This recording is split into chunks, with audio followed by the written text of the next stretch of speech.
So, as I'm sure you can tell by the title, I am legally blind. There was an accident that I'm not gonna get too into, that left me with retinopathy and macular edema, I think they called it. So I've been really busy trying to navigate the world of the medical system, as I'm sure a lot of you will know kind of sucks. And yeah, honestly, it's been a crazy wild ride. And obviously I have Coda, who's standing over there looking at me like I'm crazy. Yeah, it's been a lot. I've had a lot of doctor's appointments. Hi, you, what you sniffing? I've had a lot of doctor's appointments, a lot of ophthalmologists and retina specialists, and then going to the emergency, and then I broke my arm last year in October. Hi. You can't see her, but she's here. And a lot of gaslighting from doctors. So I'm just gonna go through this.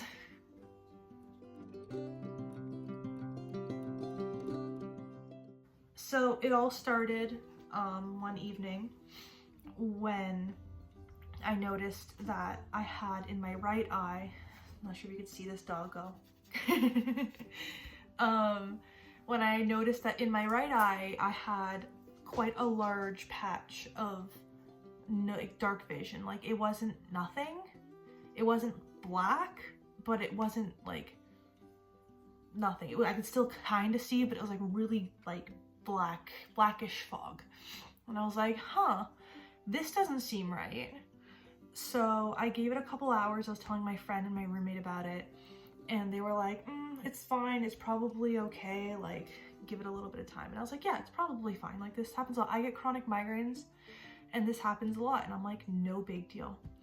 So I give it a couple hours, evening, late evening comes around, and I notice that it's just not going away and it's getting worse, and just a little bit, it was getting a little bit darker and a little bit bigger. And I was like, this isn't right, I should go to the hospital and get this checked out.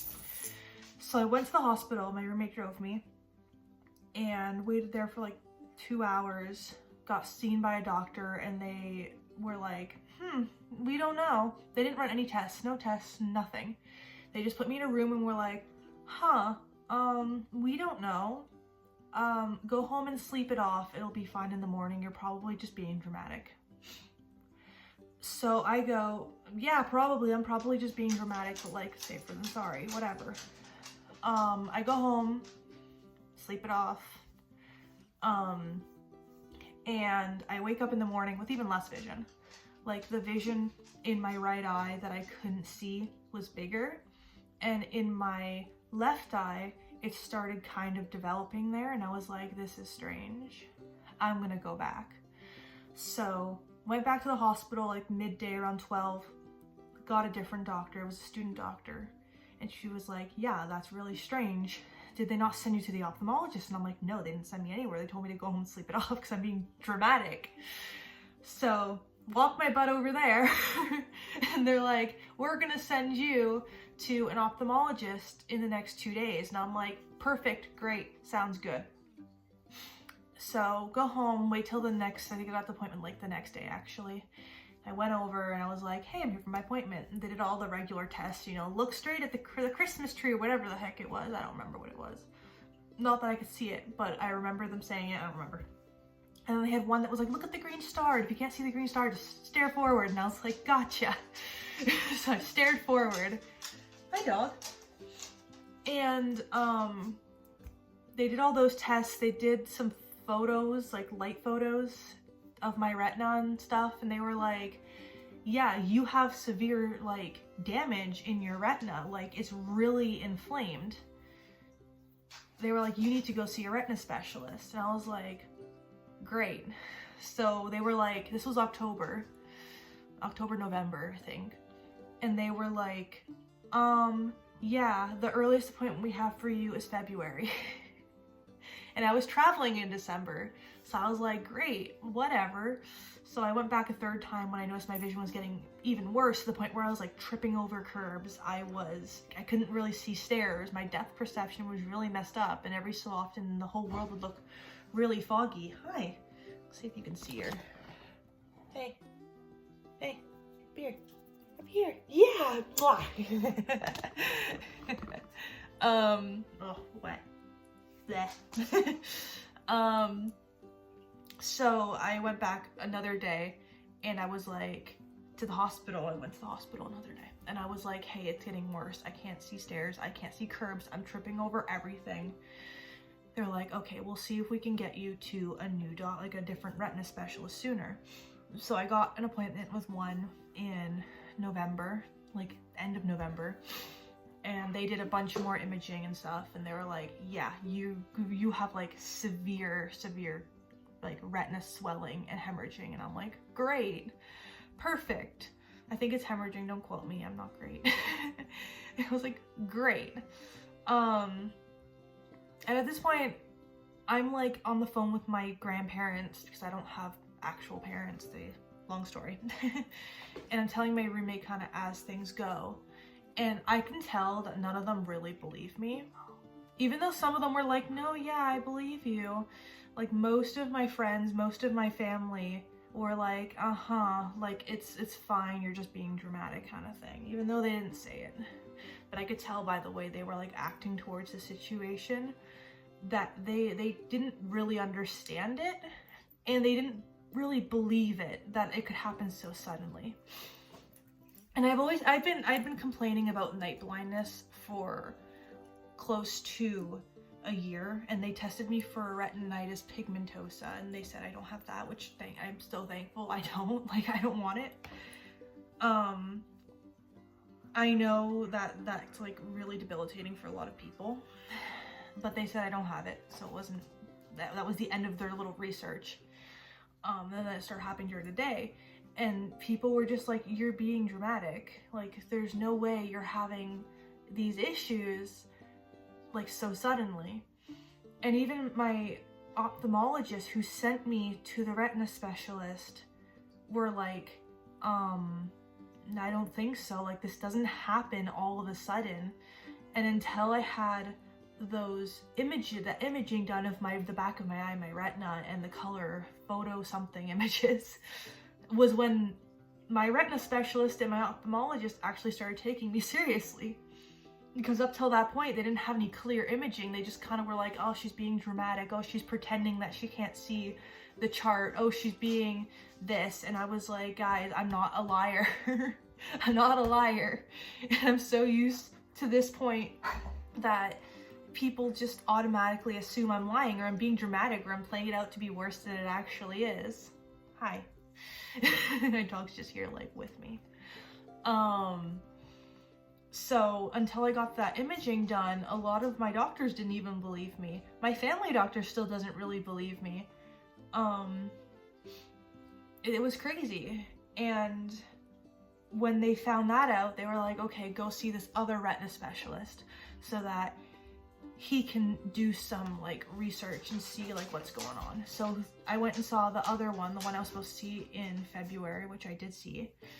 And he did all of his own imaging and all that stuff, all the fancy stuff. And they were like, yeah, you have macular edema at the back of your eye. Like, we can try to treat it, but it's not something that can be cured. And I was like, great. And he's like, you also have a form of retinopathy. And I'm like, even better. Like, great.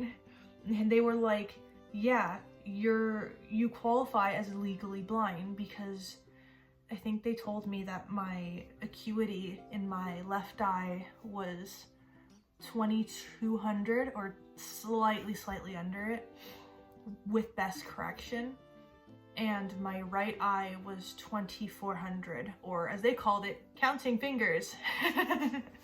So they were like, yeah, you're legally blind. And I'm like, great, perfect, sounds wonderful. Yeah, I know. Go on, go away. Go away. Come on up here. There she is. Look who's here in the video. If they can't see you. Now they can see you.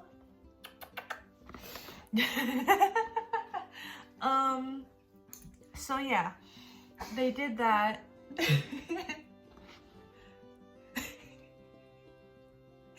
look so unamused with this. That's the doggy. They told me, like, yeah, you're legally blind. Here, we're gonna sign you up for the CNIB, which is the Canadian National Institute for the Blind, I think. And I got my card from them just saying, like, yeah, this person's legally blind. Hi. And I went and did my tech assessment. I did my low vision assessment with them. This was all like in the past couple months. I did my orientation and mobility training with an orientation and mobility specialist in my area. Got the forms filled out for that. Coder the Boaters, I've been calling her recently, got training to help her do guide work, like do more formal guide work, which has been super helpful. I have my white cane that I got. I've gone through like 3 of them now, because 2 of them were like cheap Amazon ones, and then I got one like really nice one. So I have my white cane. I have my dog who now has formal training and guide work.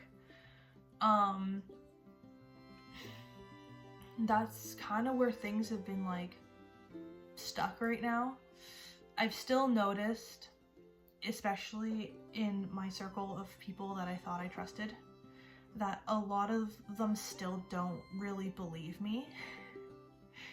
I get a lot of things like, oh, you say you need a guide dog, but like, you're walking fine. And I'm like, yeah, I can walk fine around my house. Like, I know how to walk to the end of my driveway and back. I know how to walk around my house. I know how to walk to the front door. I know I can walk a straight line. I have enough vision that I can walk a straight line in a mall if I need to. Like, yeah, I might bump into a few things, but like, or trip, but like, if it's a flat surface, I can still walk it, like, within reason. I just gotta focus more. Because in my case, it's not all of my vision that is impacted, it's only the central vision. So it's just like this circle of space, in my vision, in both eyes, that's affected, but my peripheral vision is still okay. So yeah, I can't process depth perception well, and I can't process like where stairs are and where curbs are, and if it's dark I can't process anything, like I can't see it. But that doesn't make me any less legally blind. So I think the biggest struggle with this whole situation has just been that, like, I don't really have anyone I can talk to about it, kind of thing. Like, my family went on this spree where they kind of just were like, it's okay, you can just get surgery and fix it. Just get surgery, it'll fix it. And I'm like, I can't get surgery. And it took them like 2 months to process, hey, she can't get surgery. So until they processed that, they were kind of just like, just get surgery, you'll be fine. And even my own roommate for a while didn't believe me. And she might see this video, but even if, like, I feel like even she doesn't fully believe me sometimes. And I feel like people who kind of know me, like my online friend group, or people that I've met a couple times in person, don't believe me. Or my doctors for the longest time didn't believe me. Even though I do have an actual condition that there are names for and photos, like there's imaging of my eyes. And people still don't believe me. And I'm just like, how do you not believe me? Like, I have my charts, I have copies of my eye tests and the documents, and people still don't believe me. And I'm like, what the heck, people? So yeah, the biggest struggle of the past year and of the past like 6 months, and the major reason why I haven't been recording, even though I've really wanted to try to get back into it, is because I've been dealing with this and not having a lot of support. Hi, except from you. You're a good support. Yes, you are. Mwah. Oh, bye. Bye, support. We also moved twice. So we moved at the beginning of 2022.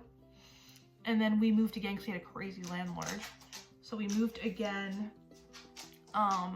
in October of 2022 to our current place where I am now.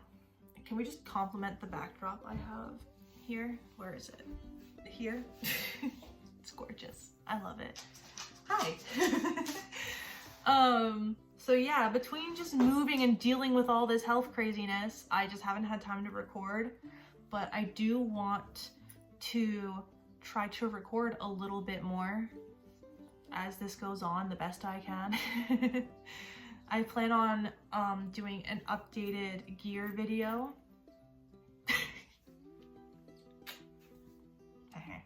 I plan on doing an updated gear video because we did do a fundraiser not too long ago on our Instagram for our guide harness for her.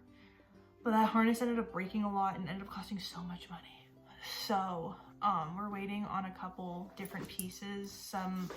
Our bandana with the program logo, her program logo, and then the leash wrap with the program logo, and then we will be having a vest from the program, and then our harness.